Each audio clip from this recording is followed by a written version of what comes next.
Joyeux Noël! Merry Christmas! Feliz Navidad! Ah, euh, je ne peux pas le dire en turc, ou en hindi, ou en, ou en flamand. Om. Ah, om, om, om.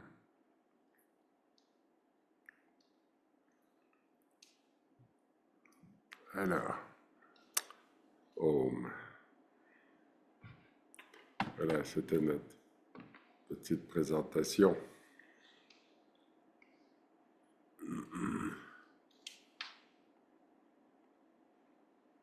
Om.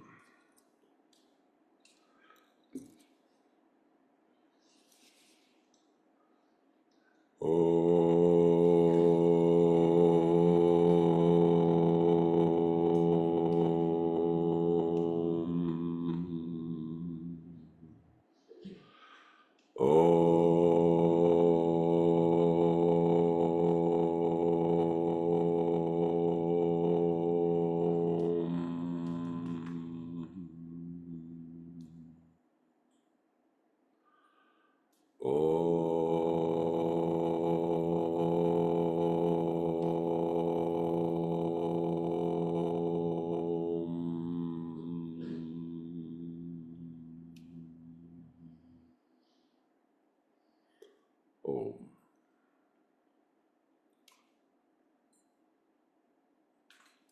Bénis, enfants du divin, fils et filles de l'Éternel.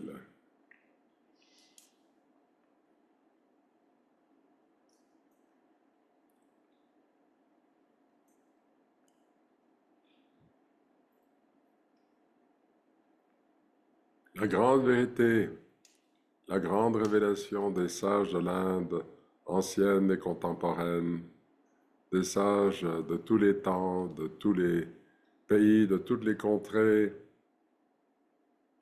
est que vous êtes divin. Vous n'êtes pas le corps de chair et de sang, vous n'êtes pas le mental, la pensée, la mémoire, l'intellect, vous êtes de la nature de l'esprit qui est divin. Là se trouve votre véritable maison, votre demeure de tous les temps.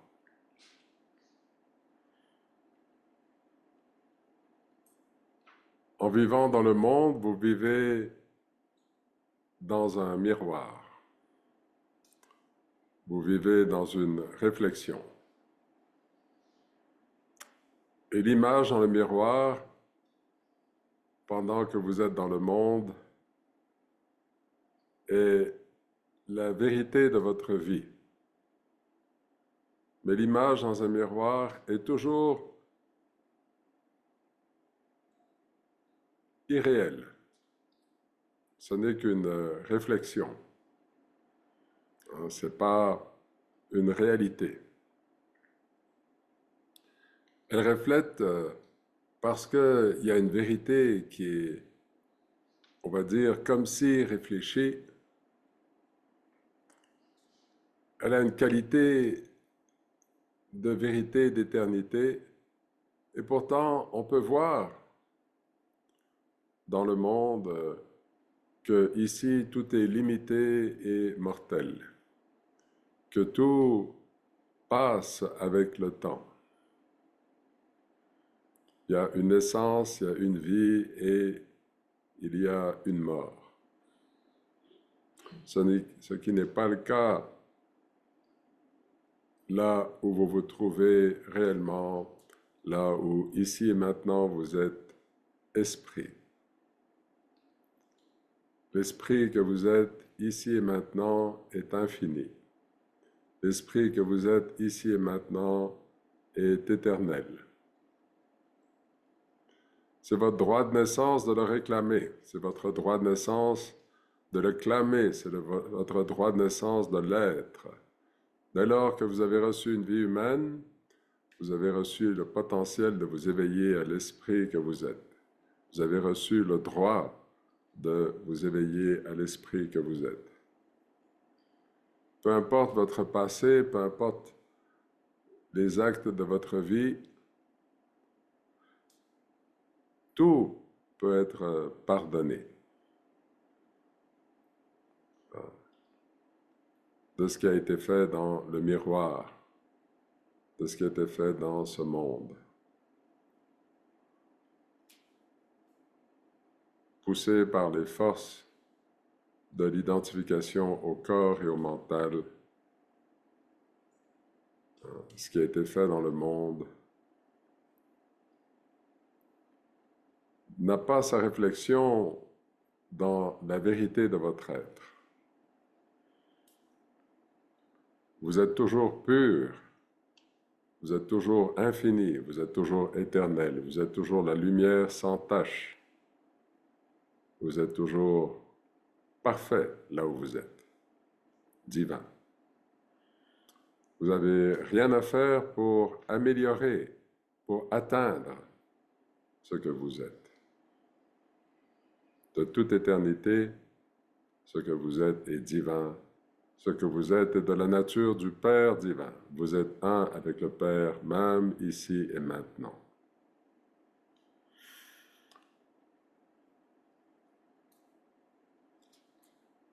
Alors, il faut d'abord tout simplement y croire. Shraddha. Croire en cette vérité. Croire en cette révélation. Avoir confiance dans la parole des sages anciens et dans les sages contemporains, de ce qu'ils disent à propos de ce que vous êtes, à propos de ce qui se passe réellement dans ce monde. L'homme pense qu'il est le corps et le mental. Il pense que ce monde qui est à l'extérieur, dans cette expérience extérieure à son corps, il pense que ce monde est une vérité, une réalité. Il regarde son état d'éveil, il regarde le monde autour de lui et il pense, ça c'est la réalité.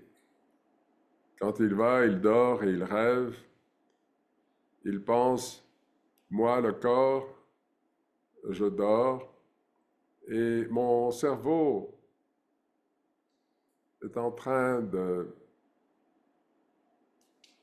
d'imaginer, de faire ce qui se passe dans cet univers du rêve.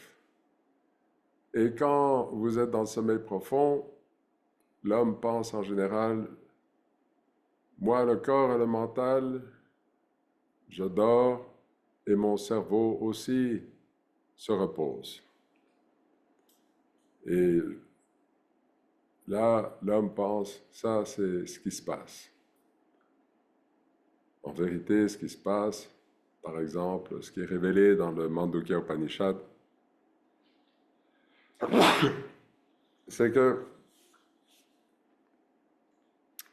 là, vous constatez que le centre, c'est le corps et le mental.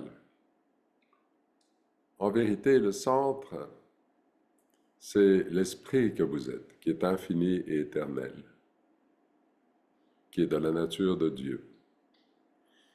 Alors, ce qui se passe réellement, c'est que dans l'état de sommeil profond, vous existez et dans l'état de sommeil profond, vous êtes conscience, la conscience est là, Dieu est là, infini et éternel. Ces trois définitions, Dieu, la conscience, vous, c'est-à-dire le je de votre vie, sont un. Et là, le je de ta vie est infini et éternel. Et puis, il est non manifesté. Donc, on n'a aucune expérience dans l'état de sommeil profond. Notre expérience, c'est rien. Et pourtant, vous existez. Ce n'est pas qu'il n'y a rien dans l'état, mais c'est comme l'océan sans vagues, non manifesté. la conscience est alors non manifestée. Et puis, la conscience manifeste, et là, il y a la conscience manifestée comme l'océan avec des vagues, et il y a donc un état de rêve qui est en fait la conscience manifestée, dans lequel la conscience prend l'apparence en étant manifestée du mental avec un grand M. Pas le mental du cerveau humain, mais le mental qui est là avant même que l'homme soit là.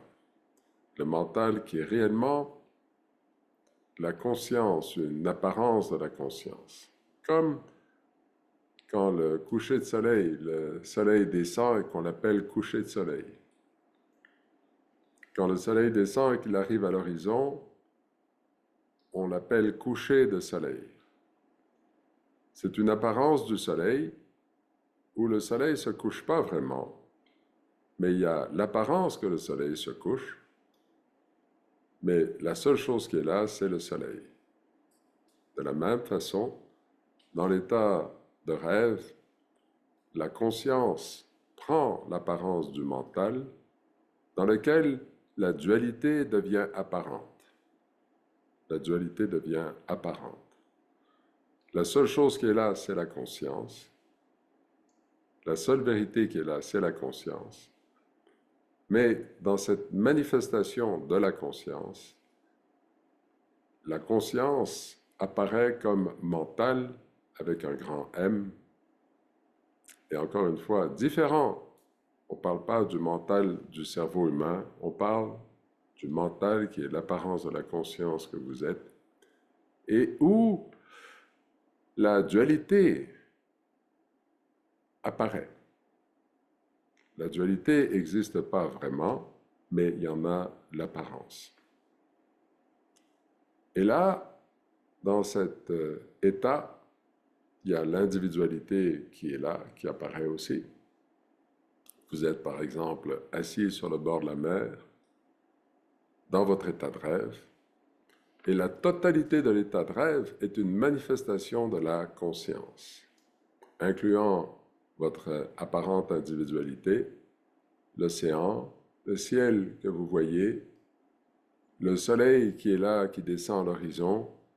Et quand le soleil passe l'horizon et que la nuit tombe, des milliards d'étoiles apparaissent dans votre état de rêve, dans un univers, dans l'état de rêve, tout aussi grand, tout aussi magnifique, tout aussi splendide, tout aussi vaste, où dans chaque point d'espace de cet univers, il y a une intelligence de l'infini manifestée,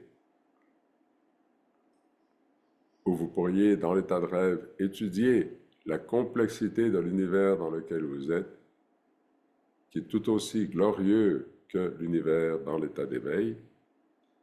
Et tout ça, c'est en fait une manifestation de la conscience que vous êtes dans l'état de sommeil profond, qui est non manifestée dans l'état de sommeil profond, et qui maintenant, dans l'état de rêve, est manifestée sous la forme de cet univers qui est là. Tout est une manifestation de je. L'univers, les étoiles, l'espace, le temps, la terre, l'océan, le soleil, les gens, tout est une manifestation de la conscience, une manifestation du je de votre vie. Et là, avec ce corps humain, il y a quand même un potentiel, c'est de sentir la vie et de sentir, comme on a vu, de toucher ce silence. Ce silence vous permet, même dans l'état de rêve, de participer de tous les points d'espace de cet univers immense qui est tout autour de vous.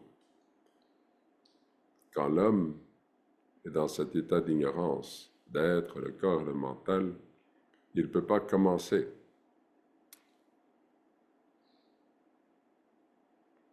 autrement qu'en passant par cette identification au corps et au mental. Et donc, il doit aller et commencer avec une pratique comme la répétition du nom de Dieu, la pratique de la présence, la pratique de, de méditer, de demeurer dans la présence de Dieu et mûrir, où là on sent le silence, et dans ce silence il y a Dieu, et ce silence est une rivière, un mouvement qui vous permet de vivre dans ce monde, de vous éveiller à l'esprit que vous êtes, et l'esprit que vous êtes en fait est celui qui manifeste tout cet univers glorieux qui est là autour de vous. Évidemment, au mental humain, c'est trop au début. Le mental humain va trouver ça au début, quand il est ignorant, fantasmagorique, exagéré, dépassé, trop. Mais en changeant ce centre de gravité d'être le corps et en passant au silence, ces vérités-là deviennent acceptables, on est capable de les croire, ces grands Mahavakyas, ces grandes vérités que les sages des temps upanishadiques, des temps puraniques, révèlent. Et là, on est capable aussi de croire différemment à propos de soi-même, où le centre de gravité n'est pas je, le corps et le mental, mais je, d'abord le silence, et je même l'esprit. Cet esprit qui est infini et éternel. Et dans cet éveil à l'esprit, vous pouvez être réconcilié. Vous pouvez être réconcilié. Alors, les questions qui se posent, les questions mentales qui se posent, et les réponses que l'on cherche tombent. Elles n'ont plus de raison d'être. Tout est compris, tout est connu ici et maintenant. L'esprit résout la totalité de ces difficultés mentales. Et lorsque le corps meurt, finalement, et que vous avez eu cet éveil à l'esprit, et que vous êtes ancré dans l'esprit que vous êtes, autant de temps que vous pouvez pendant votre vie humaine, la gloire de l'esprit vous est rendue, et il n'y a plus de nécessité de revenir dans ce monde avec ce rêve, dans ce miroir, où il y a tant de souffrance, tant de vexation, tant de frustration, où il y a la mort, la séparation, la désolation, les difficultés, quelques petites joies éphémères. Et quand même, de la souffrance. Il n'y a plus de nécessité de revenir et d'avoir des manques, d'avoir, vous retrouver la plénitude que vous êtes, la béatitude que vous êtes, absolue, l'existence absolue que vous êtes. Et vous n'aurez plus jamais à revivre ce mauvais rêve. Alors, de temps en temps, comme ça, Dieu lui-même, l'infini lui-même, se manifeste sur terre. Il vient sur terre et donne avec un rôle et donne un enseignement.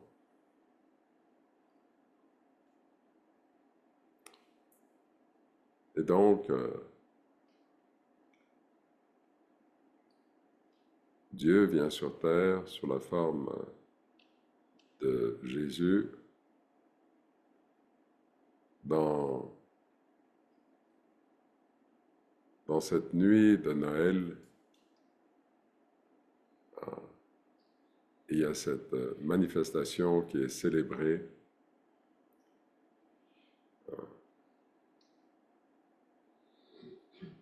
de cette nuit divine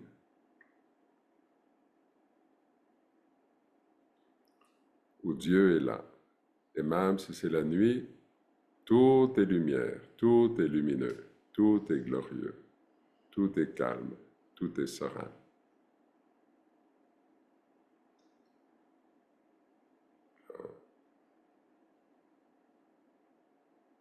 Tout est une manifestation de ce silence.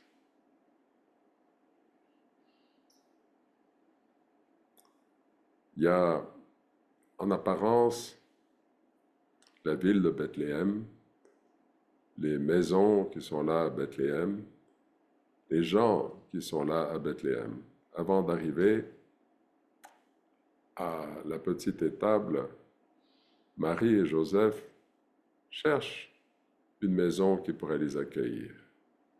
Ils frappent à plusieurs portes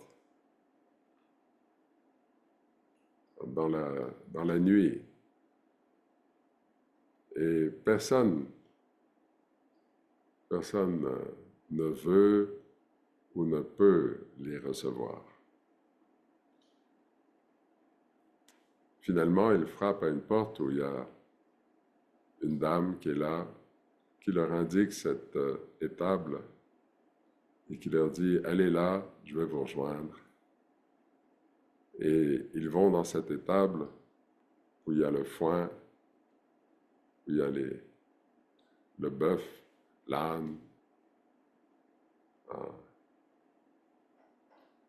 Et là, elle vient, cette dame, et aide Marie à mettre Jésus au monde dans cette étable. Dans un état de pauvreté. Pauvreté qui symbolise l'absence d'objet, parce que c'est une absence d'objet qu'il y a dans le silence. Il n'y a pas d'objet dans le silence. Il n'y a pas aucune manifestation dans le silence. Il y a la réalité simple. Et pourtant, cette réalité, ce silence est Dieu. Et c'est l'essence de tout ce qui existe dans l'univers. Donc, ce silence est la plus grande richesse de l'homme. Quand vous êtes assis dans le silence, quand vous êtes avec le silence, vous êtes plus riche qu'un empereur. Vous avez tout, vous participez de tout. Évidemment, il y a le silence et Dieu est là. Le silence en lui-même, en tant qu'expérience subjective, n'est pas suffisant. Parce qu'il faut que, comme Kali, qui a sa langue sortie, elle boit le monde entier. Il faut que ce rapport entre vous et le monde objectif ne demeure pas un simple rapport où où tout est centré sur votre personnalité, sur le plan du corps et du mental. Vous allez devoir devenir ce corps de silence. Et en même temps, au lieu d'accuser le monde d'être le monde, voir que tout ce monde objectif est partie prenante de ce silence. Et c'est pour ça que le fait de Dieu est une condition sine qua non d'un éveil à l'esprit. Le fait de Dieu est une condition sine qua non de l'éveil à l'esprit, dans le sens où le rapport entre toi et ce monde objectif doit cesser pour que tu vois que, participant du silence, en fait, tout dans ce monde objectif est partie prenante, est une expression du silence. Tout est silence.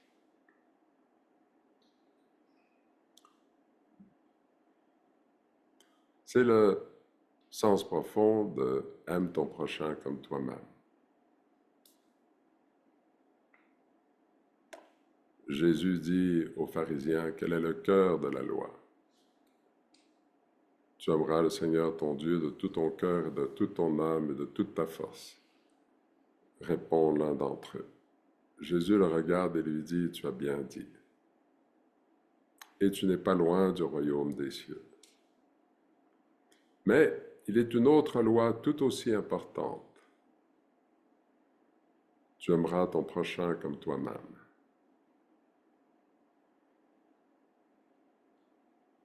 Donc, en fait, le cœur de la loi, c'est simplement 2 instructions qui résument tout. La première instruction, aime Dieu de tout ton cœur, de toute ton âme et de tout... Ah, je vous ai récupéré. Je vous ai perdu pendant 2 secondes et je vous ai récupéré. Ça va? Oui. On pense à Dieu. En pensant en Dieu, donc on croit en Dieu, il y a sa présence. On croit en Dieu, donc il y a la présence. Et on aime Dieu dans sa présence. On chante, on répète le nom de Dieu. Et rapidement, on mûrit à la réalité, là où Dieu est tangible, dans l'intériorité, dans le silence. Et là, Dieu est tangible. Il y a une réalité qui est là. Donc, le silence est une rivière, un mouvement furieux. C'est Vidya Maya, le courant de la conscience, le vent de la conscience, qui souffle avec, pas d'une façon paisible et gentille, ça souffle avec une furie qui vous ramène avec une grande vélocité à Dieu, qui fait un travail pour vous. C'est ce qui, par-dessus tout, vous permet d'aimer Dieu de tout votre cœur, de toute votre âme, de toute votre force. Pas que vous fassiez ça sur un plan humain, mais que vous fassiez ça, en fait, sur un plan, c'est-à-dire que ce n'est pas vous qui le faites, c'est Dieu qui le fait pour vous, parce que en étant installé dans le silence, c'est ce que le silence fait pour vous. Et là, le silence aussi, en Inde, on l'appelle Amrita. C'est un nectar, le nectar de l'immortalité. Le silence vous imbibe. Le silence vous transforme d'un corps de chair et de sang mortel à un corps de silence immortel. Asat Toma Satgamaya. Conduis-moi de l'irréel au réel. Du mortel dans ce corps de chair et de sang mortel à ce corps immortel de silence.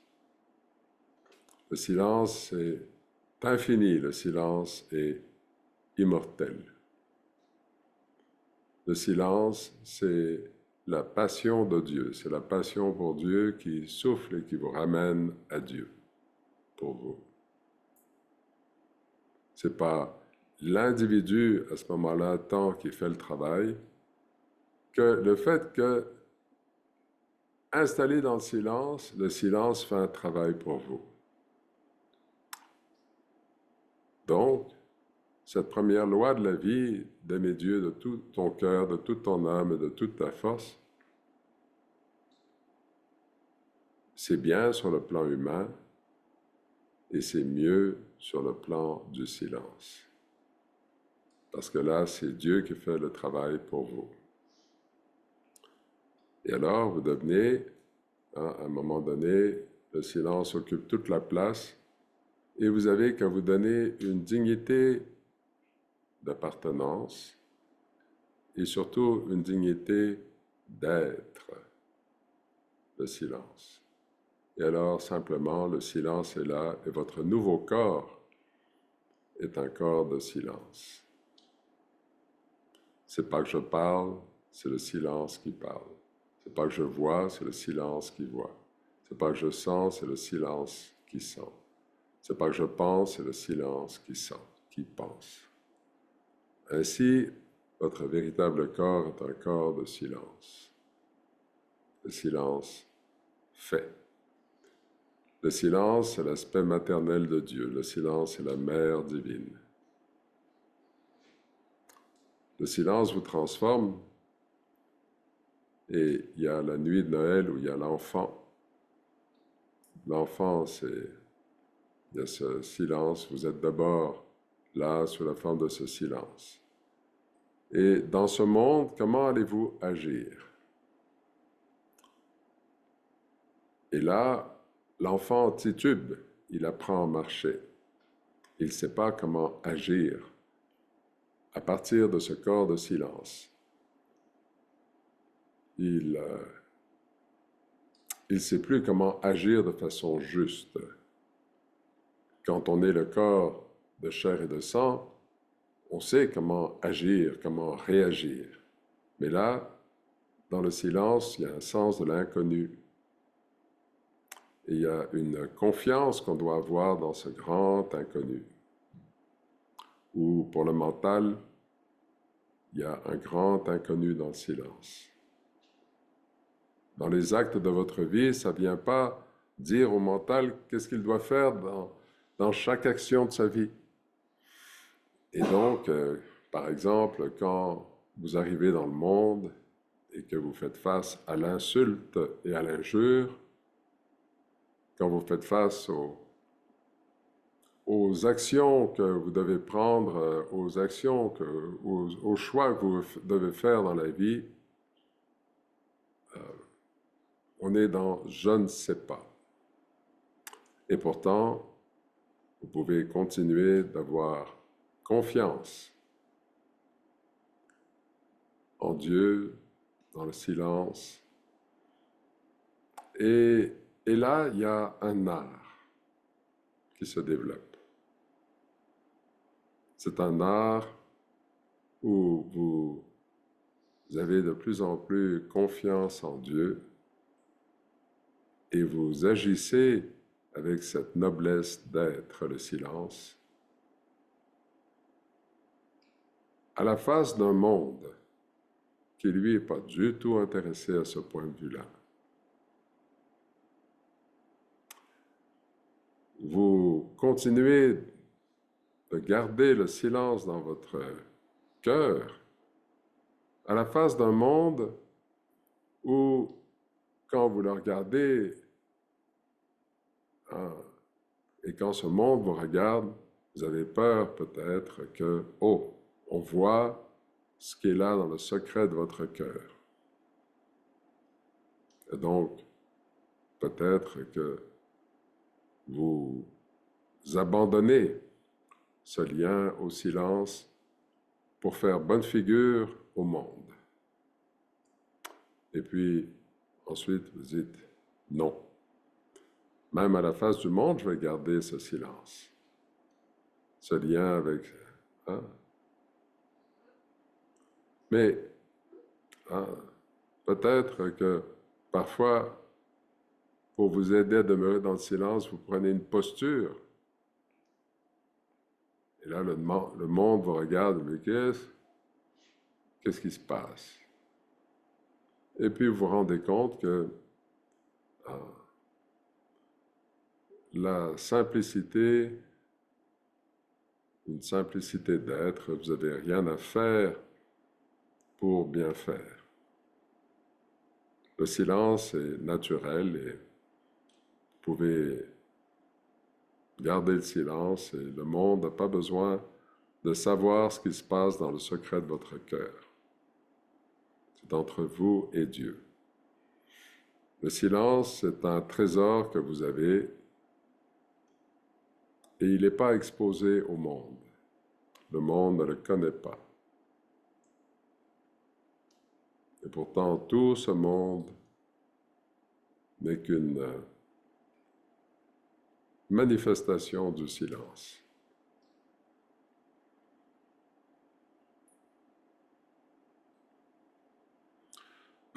Alors, votre point de vue par rapport au monde, où le monde pense « je suis le corps et le mental », et ce monde est une vérité, change parce que votre point de vue, c'est un point de vue du silence, où tout en fait est une expression du silence.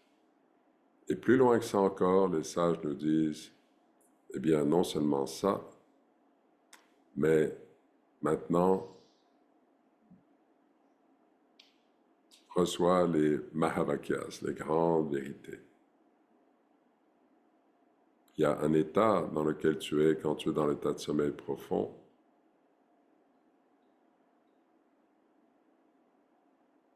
où en fait, seul Dieu est. Et en étant comme si dans l'état de sommeil profond, tu peux découvrir dans ton état d'éveil, l'état dans lequel tu es quand tu es dans l'état de sommeil profond. Et alors tu trouves la place de l'esprit, la place du soi, la grande place du soi. Ayant trouvé cette place dans ton état d'éveil, il y a un « je » qui est là, et la seule chose que tu peux dire à propos de « je », c'est « esprit ».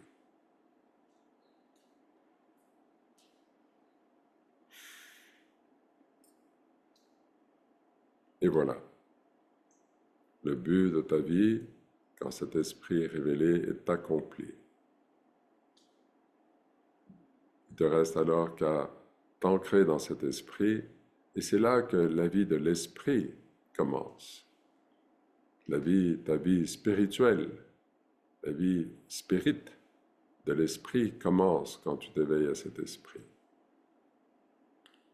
Et mon divin maître, Swami Chidananda, disait, c'est alors là qu'il y a une ascension dans tes êtres et dans tes fers qui est possible. On peut dire que Ramana Maharshi, qui s'éveille à cet esprit à l'âge de 16 ans, il y a une différence entre Ramana Maharshi qui s'éveille à l'âge de 16 ans et Ramana Maharshi qui a 56 ans maintenant. Et pourtant, l'esprit lui-même est le même. L'esprit est infini et éternel. Mais il y a une ascension dans tes êtres et dans tes fers. La nature de l'esprit que tu es est amour. Et l'amour est acte. Donc,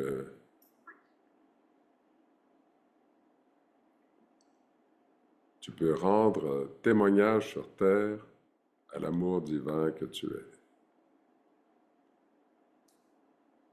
Et pourtant, on ne peut pas résumer ça mentalement, ça ne peut pas s'exprimer mentalement parce qu'on ne peut pas dire, par exemple, c'est l'amour qui fait, c'est l'amour qui s'exprime, c'est pas, on ne peut pas dire que l'amour fait, parce que là où il y a cet amour qui est la nature de l'esprit, l'esprit est infini et éternel. On ne peut pas dire de l'esprit, ah, c'est lui qui fait. On peut dire de la paix, de la vie, ah, c'est Ma qui fait. Oui, il y a ce passage. Mais on ne peut pas dire ça de l'amour. Ramana disait, l'esprit, c'est comme une toupie. Elle a l'air de rien faire. Et pourtant, il y a une grande activité dans cette vélocité qui est là, intense. Dans cette capacité que vous avez de vous ancrer dans l'esprit que vous êtes, il y a la plus haute prière, il y a le plus grand acte.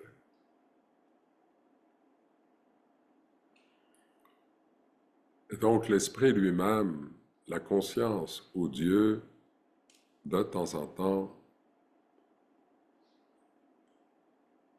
il y a cet acte d'amour qui est là, où il y a cette manifestation sur terre de l'esprit qui est infini et éternel, qui vient et qui guide les hommes vers la plus haute vérité, vers le plus haut enseignement, vers la plus haute connaissance, vers une référence ultime à laquelle on peut avoir confiance absolument. Le plus haut enseignement du Christ, c'est « Mon Père et moi sommes un et un seul ». Chidandarupam Shivoham Shivoham.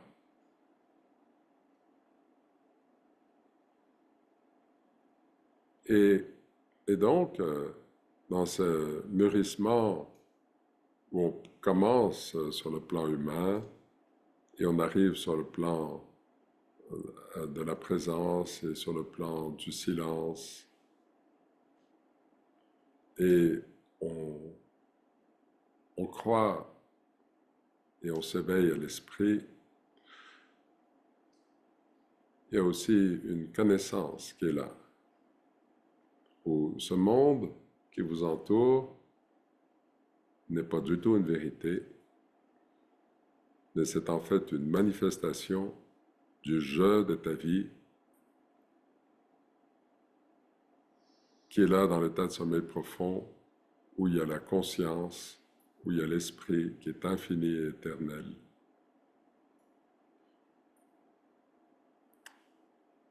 Et donc,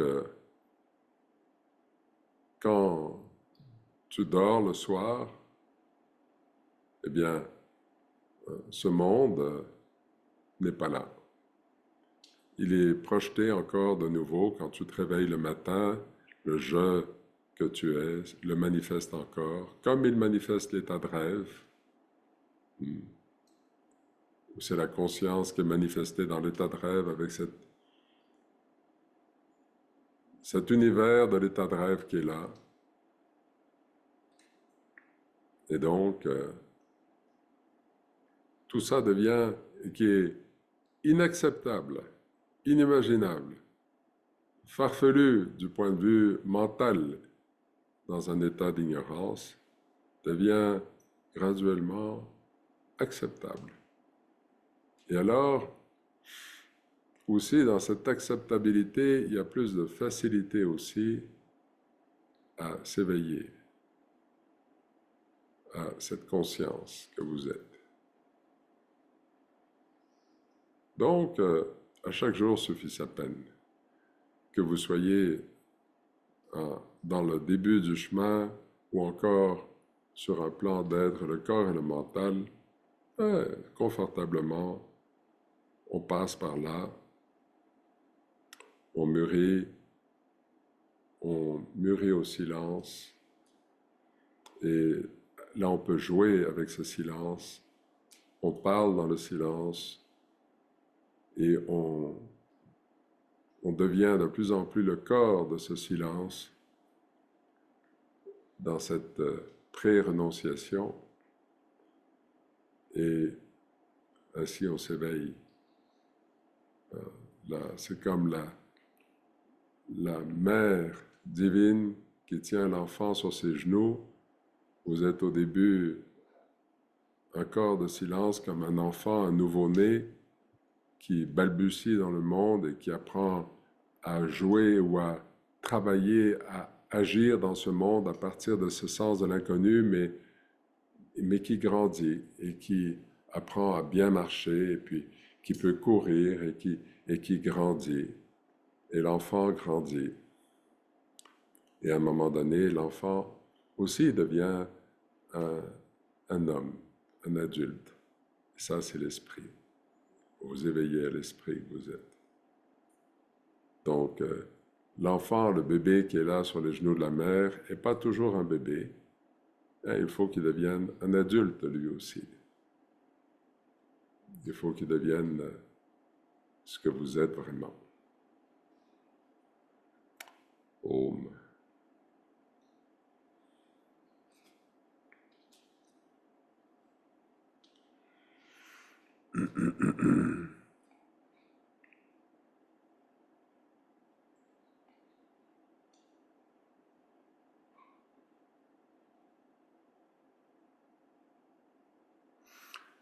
Hariom Swamiji, la lumière qui descend en méditation dans l'espace du je suis, parfois avec intensité, est-elle un reflet de l'esprit ou de la conscience?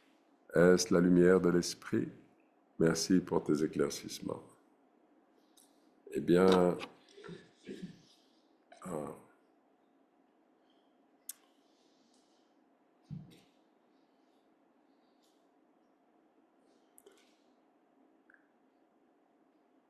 comme dans ta question, tu mets l'esprit avec un petit E, tu peux dire ça, si tu veux, hein, que tu peux dire ça, mais pas l'esprit avec un grand E,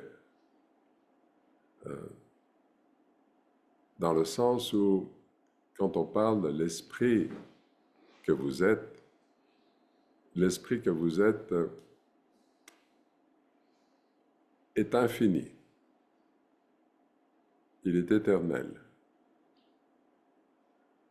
Quand tu t'éveilles à cet esprit, l'esprit que tu es est infini et éternel. On ne peut pas attribuer à l'esprit qui est infini et éternel un acte dans le plan fini et mortel.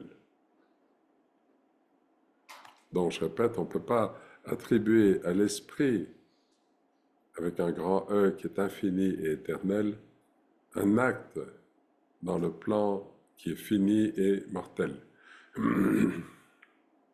Donc, quand tu dis dans la méditation de l'espace du je suis, parfois il y a une intensité, il y a une lumière.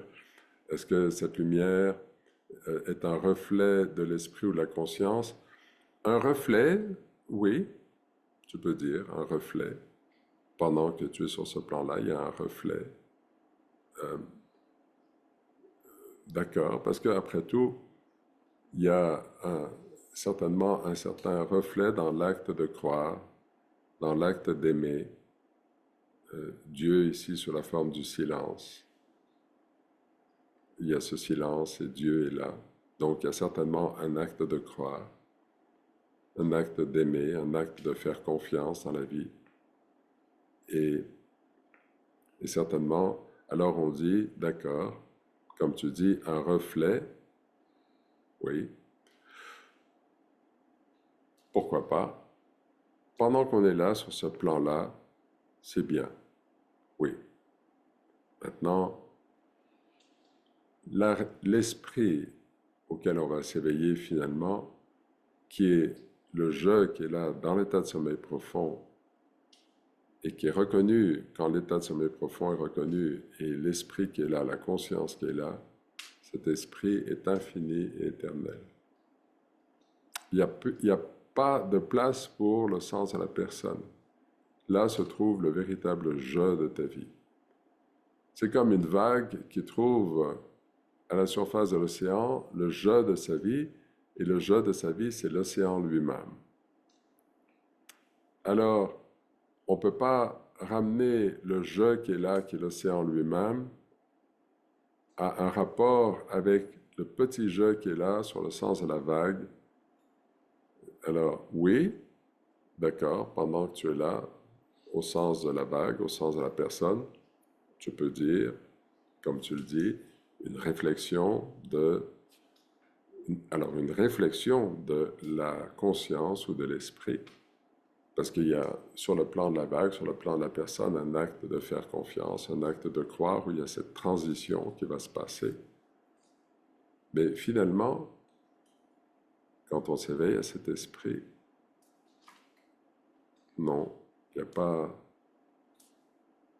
On ne peut pas prendre cet esprit et le ramener à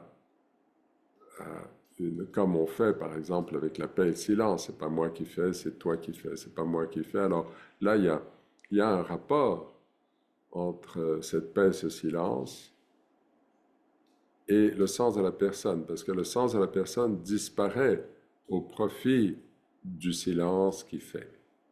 C'est pas moi qui fais, c'est toi qui fais. Donc le sens de la personne est là. Le sens, cette erreur d'être le corps et le mental mortel est là. Donc il y a un acte, il y a une croyance, il y a une confiance. Et là, de façon tout à fait juste, on peut dire, est-ce que c'est un reflet de l'esprit, comme si c'était un rayon de l'esprit, de la conscience? Pourquoi pas? Bien sûr. Parce qu'il y a une confiance, il y a une foi, il y a une croyance. Donc d'accord. Et il faut l'appliquer ainsi, on l'applique ainsi. Et, et alors on transite entre, on transite entre le fait d'être le corps et le mental et le fait d'être la réalité. Première étape, asato ma satgamaya. Cesser d'être ce corps de chair et de sang pour être cet enfant Dieu. L'enfant Dieu, c'est le silence. Alors, on aime Dieu ici sous la forme du silence. Et, et alors le rapport entre vous et le monde aussi change parce que si vous voyez une montagne, elle est impressionnante aux yeux, mais pas pour le silence. Elle est immédiatement absorbée par le silence qui est Dieu. Et la montagne est silence. Si vous sentez une rose, elle est impressionnante pour le nez, pour le nerf olfactif, mais pas pour le silence. Que ce soit une rose ou que ce soit un excrément nauséabond, les deux, c'est la même chose, ils appartiennent au silence. Au-delà du bien et du mal, ça appartient au silence, qui est Dieu. Si vous entendez une belle musique, la musique, toutes les musiques sont une expression du silence. Il y a bien sûr des musiques qui sont conductrices de demeurer dans le silence. Il y a des musiques qui sont plutôt conductrices de demeurer dans l'idée d'être le corps et le mental. Des musiques qui sont nauséabondes au chemin spirituel. Mon maître, Swami Chidananda, il se mettait les mains comme ça en les entendant. Quand il passait par un endroit, il ne pouvait pas supporter ces musiques-là. Alors, et donc, on utilise ce qui est utile à notre vie spirituelle. On garde la compagnie de ce qui est utile à notre vie spirituelle. Et voilà.